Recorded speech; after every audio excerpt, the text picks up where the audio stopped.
ভগৱান কৃষ্ণ নন্দ পিতাৰ গৃহলৈ গ'ল আৰু যোগমায়াক বসুদেৱে লৈ আনিলে কংসৰ কাৰাগাৰলৈ আৰু আকৌ সেই আগৰ নিচিনা গাঁঠি লাগিলে তাৰমানে আমাক বুজাইছে এক শ্ৰেণী ভাগৱত শুনাৰ পাছতো হৃদয় মুক্ত নহয় এক শ্ৰেণী ভকত যিসকল ভক্তই বছৰ বছৰ ভাগৱত শুনিছে কিন্তু হৃদয়খন মুক্ত নহয় কেলে জন্ম কৃষ্ণক দিয়ে কিন্তু ভাগৱতলৈ আহিলেতো কৃষ্ণ জন্ম হ'বই ভাগৱতত আনন্দ পায় ঘৰলৈ যাওঁতে যোগমায়াক লৈ যায় এইটোৱে দুৰ্ভাগ্য নিব লাগে কৃষ্ণক লৈ যায় যোগমায়াক সেইকাৰণে জনম জনম ভাগৱত শুনিলেও হৃদয় আনন্দেৰে ভৰি নপৰে জীৱন আনন্দ নাপায় জীৱনক মহানন্দ মহাজীৱনলৈ নিব নোৱাৰে বৃন্দাবন লীলা চাব নোৱাৰে কেলে নোৱাৰে মহাৰাজ চাবটো বহুত দূৰত এইকাৰণে নোৱাৰে যে ভাগৱতলৈ আহে কৃষ্ণও জন্ম পায় কিন্তু যাওঁতে মায়া লৈ যায় কৃষ্ণ লৈ নাযায় এটা আপোনাক সবক এই কথাখিনিয়ে কৈছে যে ইয়াতেই কৃষ্ণ জন্ম পাইছে অৰ্থাৎ ক'ত জন্ম পাইছে কৃষ্ণ হৃদয়ত জন্ম পায় হৃদয়খন কেনেকুৱা আমাৰ এবাৰ ভাবক আপোনাক সবে মনেৰে ভাবক আমাৰ হৃদয়ত কিমান গাঁঠি আছে জাতিৰ গাঁঠি ধৰ্মৰ গাঁঠি উচ্চ নিজ ভেদ ভাৱ ধনী দুখীয়া সৰু ডাঙৰ মতা মাইকী কিমানবোৰ গাঁঠি আছে তে ইমানবোৰ গাঁঠিৰ মাজত থকা জীৱ কাৰাগাৰত থকা জীৱ নহয় জানো কাৰাগাৰত জানো সুখ আছে ইমান বন্ধনৰ মাজত জানো সুখ আছে ইমান গাঁঠিৰ মাজত জানো সুখ আছে নাই এটা আমাক ভগৱান কৃষ্ণ মানে হ'ল গাঁঠি মুক্ত আধ্যাত্ম জীৱন মানে গাঁঠি শূন্য জীৱন উচ্চ নিচ নাই ভেদ নাই ভাৱনা নাই কাৰণ হৃদয়ত আছে কৃষ্ণ সকলোৰে প্ৰতি প্ৰেম কৰুণা দয়া ক্ষমা এইবোৰ সকলোৰে প্ৰতি অন্তত ৰাতিপুৱা ৰাতিপুৱা বা গধূলি গধূলি প্ৰভু সকলোৰে কল্যাণ কৰা প্ৰভু সকলোৰে জীৱন সুন্দৰ কৰা সুখী কৰা কাৰো জীৱনত যেন হতাশ নহয় এইটো অভ্যাস কৰিলে এদিন আপোনাৰ জীৱনৰ গাঁঠিবোৰ খুলি যাব মানুহক ভাল জীৱৰ প্ৰতি দয়া আহিব জীৱৰ প্ৰতি কৰুণা আহিব জীৱৰ প্ৰতি পবিত্ৰ ভাৱনা আহিব এইটো অভ্যাস কৰিব লাগে ভগৱত গীতাত কৈছে অৰ্জুন অভ্যাস যোগেই হ'ল সকলোতকৈ সহজ অভ্যাস কৰিলে বেয়া মাত মাতে অভ্যাস কৰিলে জিভাত ভাল মাত আহে সেইকাৰণে অভ্যাসটো আৰু আমি আজি সেইকাৰণে কৈছে যে যোগমায়াক নিব নে কৃষ্ণক নিব এই দুটা কথা যদি মায়া লৈ যায় তেতিয়া জীৱন পৰিৱৰ্তন নহয় আকৌ সেই কংস আকৌ অত্যাচাৰ আকৌ কাৰাগাৰ আকৌ অন্ধকাৰ আকৌ জীৱন দুখময় এতিয়া কায়া ক'ত আছে কায়া আছে গোকুল বা ব্ৰজধাম এতিয়া ব্ৰজধাম কেনেকুৱা তাত কিয় থাকে ভগৱান কৃষ্ণ এই কাৰণে থাকে এইটো পৰীক্ষা কৰিছিলে উদ্ধৱ পিতা যায় উদ্ধৱ পিতা গৈ সুধিছে ব্ৰজধামত नंदक जे बाबा नंद आप सारा दिन क्या करते हो? उद्धव जी कृष्ण का काम करता हूँ और कृष्ण का प्रसाद लेता हूँ और कृष्ण भावना में ही रहता हूँ और कैसा और टाइम नहीं है कृष्ण भावना में और तो ज़्यादा टाइम लगता था लेकिन 24 घंटा से तो ज़्यादा नहीं है क्या करे तार काम की तीनिटा काम एटा हल कृष्णर काम आमार काम बोर की कृष्णर काम करूँ जान आमी काम करूँ हल पेटर काम मोर काम घरर काम लड़ा छालीर काम दुकानर काम बजार काम सब काम काम कृष्ण काम नाई आमी किमान विपरीत कृष्ण केनेকৈ पाम जे ब्रजधाমৰ গোৱালীবোৰে কৈছে গোৱালবোৰকো সুধিছে নন্দপিতাটো বাৰু বহুত ভাগ্যৱান তে গোৱালবিলাককো সুধিছে যে आप लोग क्या करते हो सारा दिन बोले कृष्ण का काम करता हूँ, कृष्ण का प्रसाद लेता हूँ, कृष्ण भावना में रहता हूँ और कुछ नहीं। য'ত কৃষ্ণৰ কাম কৰে তে গোটেই জীৱনটো কৃষ্ণৰ কাম। আমি এটা কাম কৰিছোঁ নাই, ধূপডাল আমি যে এই ধূপডাল লগাইছোঁ তাতো কওঁ কৃষ্ণ গৰুকেইটা ভালে ৰাখিবা, কৃষ্ণ গাড়ীখন দিবা, কৃষ্ণ ল'ৰাটোক পৰীক্ষাত পাছ কৰাই দিবা। আমি ভগৱানৰ নামত ধূপ এডাল জ্বলোৱা নাই। এবাৰ ভাবি চাওক, চব স্বাৰ্থ। আমি বিনা স্বাৰ্থত ভগৱানৰ কাৰণে এডাল ধূপ কাঠিও জ্বলাই পোৱা নাই। এইবোৰ ভাবিলে কেতিয়াবা চকু পানী ওলাই যায়। আমাক ভগৱানে যে মৰম কৰিছে, ভগৱানত হিংসা নাই। আমাক যে ভগৱানে দয়া কৰিছে, ভগৱানত কপটতা নাই। সেইকাৰণে আমাক ভগৱানে জীয়াই ৰাখিছে। কেলে? আমি ভগৱানৰ ঈশ্বৰত্বত আমাৰ প্ৰতি হিংসা নাই বুলি, বা আমাৰ ঈশ্বৰত্বত খং নাই বুলি, ক্ৰোধ নাই বুলি আমাক জীয়াই ৰাখিছে।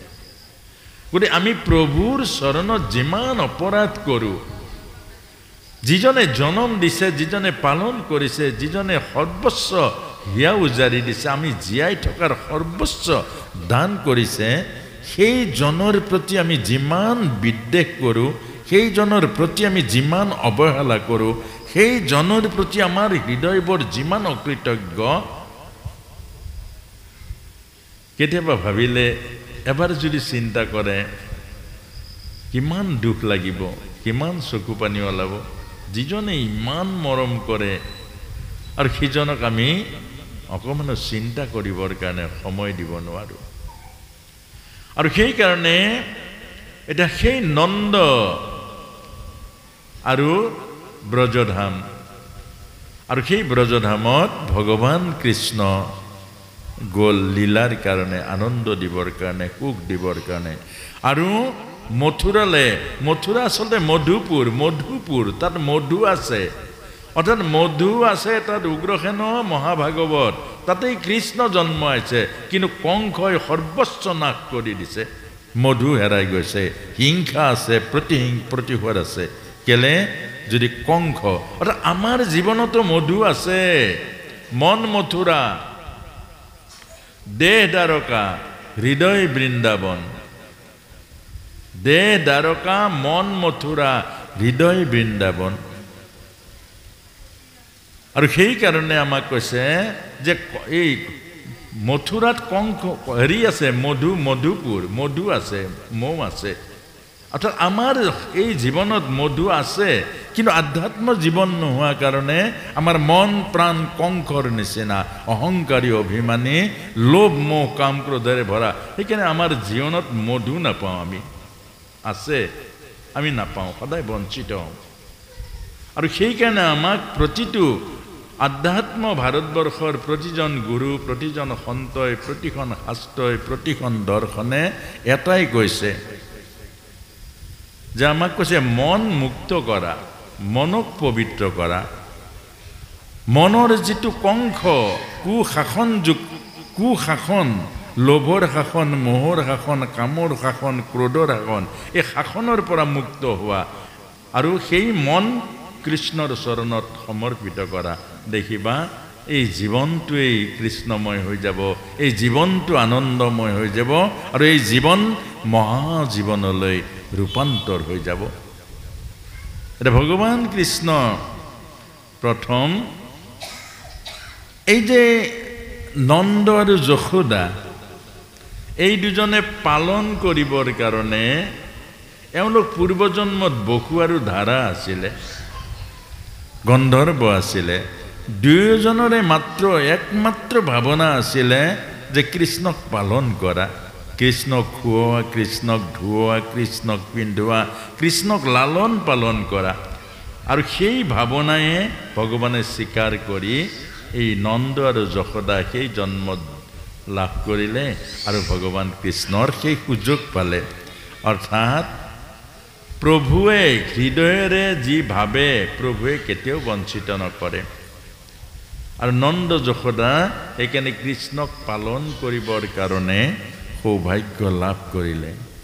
আৰু প্ৰিন্সি সুত পাই ভগৱানক পাবৰ কাৰণে কি খাটিছিল জগতৰ মংগলৰ কাৰণে ভগৱানক পুত্ৰ ৰূপে পাবলৈ কৰিছিল কামনা সেইকাৰণে দৈৱকী কৃষ্ণক জন্ম দিলে তেওঁ গাখীৰ অকমানো খুৱাবলৈ সৌভাগ্য নাপালে কিয় ভবাই নাই অৰ্থাৎ যি ভাবে সেইটোৱে পায় যি ভাবে এইটোৱে পায় এই কথাটো আমাক বুজাইছে এটা নন্দৰ ঘৰত নন্দ পিতাৰ ঘৰত প্ৰথম ভগৱান কৃষ্ণ লীলা পুতনাবধ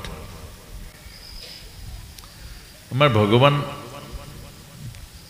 ভগৱান আনিছিলে নেকি অ মা কেনি গ'ল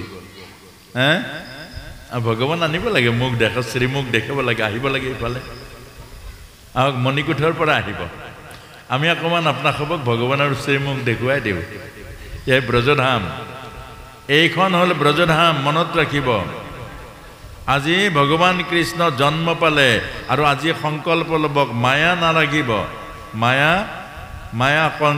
মায়া ক'ত আছে মথুৰাত আৰু এয়া হ'ল আপোনাৰ খবৰ এয়া হ'ল ব্ৰজধাম আৰু এই বাসুদেৱ মন্দিৰ প্ৰাংগণ হ'ল বৃন্দাবন ইয়াতেই মহাৰাস লীলা হ'ব আজি য'ত কৃষ্ণ জন্ম পালে আৰু এই স্থানতে মহাৰাস লীলা হ'ব আৰু আজিৰ পৰা এই স্থানৰ আধ্যাত্মিক নাম ব্ৰজধাম আৰু বৃন্দাবন গতিকে এই বৃন্দাবনত ৰাসলীলা যেতিয়া হ'ব এই ভূমিতে ভগৱান কৃষ্ণৰ সম্পূৰ্ণ লীলা হ'ব গতিকে এতিয়া আমি ভগৱান কৃষ্ণই যেতিয়া নন্দ পিতাই গোদান কৰিছে ব্ৰাহ্মণসকলক দান দক্ষিণা কৰি আছে আনন্দত আত্মহাৰা হৈছে পুত্ৰ জন্ম পাইছে আৰু তেতিয়া দান কৰিবলৈ সেইফালে গোদান কৰিবলৈ গৈছে এইফালে পুতনা মাক কংসই পঠিয়াইছে পুতনা মা হা দেৰি নকৰিবা পিছলৈ যোৱা এতিয়া পুতনা খুব ধ্যান দিয়াচোন এইফালে পাছত ওলাব এতিয়া নাচাব এতিয়াও কৈছে এতিয়া এনে চাব নোৱাৰিবা ঢাকি লৈ আনক কৃষ্ণক দেখুৱাব নোৱাৰিবা